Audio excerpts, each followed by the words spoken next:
आज हम आपको एक ऐसे माइक्रो नेशन के बारे में बताएंगे जिसमें मुश्किल से 100 से 150 लोग ही बसते हैं। वहां की शांति और अमन दुनिया के लिए किसी मिसाल से कम नहीं है। पेश है ये खास रिपोर्ट।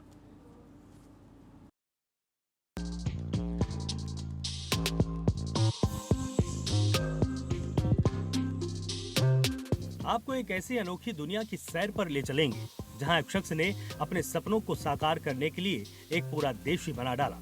जी हां, हम बात कर रहे हैं मलेशिया गणराज्य की। संयुक्त राज्य अमेरिका के भीतर नेवादा राज्य में एक छोटा सा स्वयं घोषित संप्रभु राष्ट्र स्थित है जिसे मलेशिया गणराज्य के नाम से जाना जाता है। ये सिर्फ एक घर और कुछ एकड़ भूमि नहीं है, बल्कि यह एक आदमी के दृढ़ संकल्प और रचनात्मकता का प्रमाण है। मलेशिया गणराज्य की कहानी इसके संस्थापक और स्वयं भू राष्ट्रपति केविन बॉक से शुरू होती है।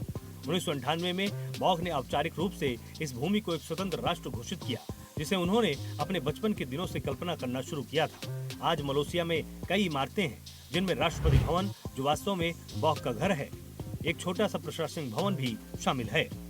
मलेशिया की अपनी डाक सेवा है, अपनी मुद्रा है, यहाँ तक कि अपना अंतरिक्ष का कार्यक्रम भी है। हालांकि ये सब बहुत ही छोटे पैमाने पर है।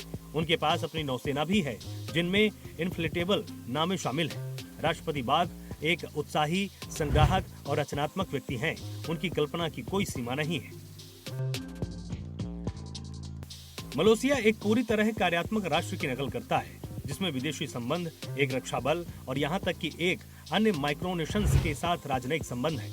राष्ट्रपति बाघ अक्सर अन्य माइक्रोनेशंस के नेताओं के साथ शिखर सम्मेलनों और आयोजनों में हिस्सा लेते हैं। हालांकि मलेशिया को किसी भी संयुक्त राष्ट्र सदस्य देश द्वारा आधिकारिक तौर पर मान्यता प्राप्त नहीं है, लेकिन ये अपनी संप्रभुता को बहुत गंभीरता से लेता है। आगंतुकों को सीमा शुल्क से गुजरना पड़ता है, अपने पासपोर्ट पर प्रवेश मुहर प्राप्त करनी होती है और उन्हें विदेशी के रूप में माना जाता है। हर टूरिस्ट को सिर्फ 2 घंटे ही रुकने की इजाजत है। मलेशिया सिर्फ एक संघ की परियोजना से कहीं अधिक है। ये कल्पना की शक्ति, व्यक्तिगत स्वतंत्रता की अभिव्यक्ति और एक अनोखी दुनिया बनाने के जुनून का प्रमाण है। राष्ट्रपति बाघ अक्सर दुनिया भर से आने वाले आगंतुकों का स्वागत करते हैं, जो उनके इस अनूठे राष्ट्र के बारे में जानने के लिए उत्सुक होते हैं। राष्ट्रपति केविन बाघ ने मलेशिया को एक ऐसी जगह के रूप में वर्णित किया है जहां वो पूरी तरह से अपना हो सकता है, जहां वो अपनी कल्पना को मुक्त कर सकता है। ये हमें सिखाता है कि बड़े सपने देखने और उन्हें साकार करने के लिए हमेशा एक रास्ता होता है, भले वो नेवादा के एक छोटे से कोने में ही क्यों ना हो।